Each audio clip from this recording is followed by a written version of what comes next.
নমস্কার বন্ধুরা, আজকে প্রথম ভিডিওর দেখে থাম্বনেল দেখে বুঝতে পারছো যে আজ হচ্ছে বিশ্বকর্মা পুজো। তাই সকলকে জানাচ্ছি আমার তরফ থেকে জয় বাবা বিশ্বকর্মা।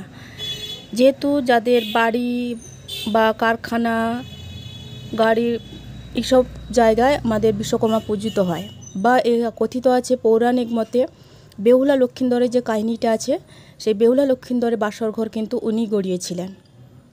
তাই এর হাতে বাড়ি গাড়ি সমস্ত জিনিস তৈরি হয়।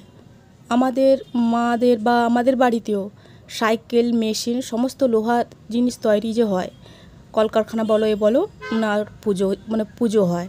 তাই আমাদের আজকে জামাইবাবুর বাড়িতেও পুজো হয়েছে, ওনার গ্যারেজে, ওনার গাড়ির গ্যারেজ আছে, তাই পূজিত করেছেন। আর সকলকে ফল প্রসাদ ভোগ বিতরণ করছেন। তার সঙ্গে সঙ্গে কি হচ্ছে, কিন্তু প্রত্যেক বছর কিছুটা শাড়ি দান করে, যারা দুস্থ গরিব তাদেরকে একটু শাড়ি দান করে। দেখো কতটা শাড়ি নিয়ে এসে, প্রায় 250 পিস। আর তার মধ্যে ওনারা যে ওর বাড়িতে কাজ করে তারা বেছে নিচ্ছে কোন শাড়িটা নেবে, তাই পছন্দ করে নিচ্ছেন।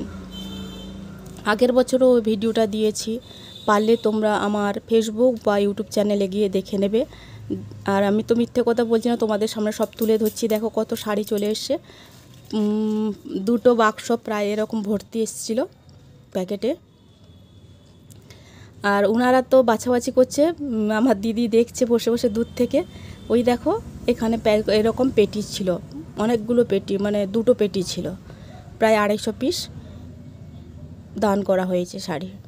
আর জামাইবাবু খুশি, উনি গরিবদের দান করে খুব খুশি, যেহেতু ভালো কাজ করছে আমার মতে। তোমরাও যদি কোনো কিছু দান করতে হবে না, পারলে পুজো পাঠ না করলে গরিব, আশেপাশে যারা গরিব আছে তাদেরকে সেবা দাও।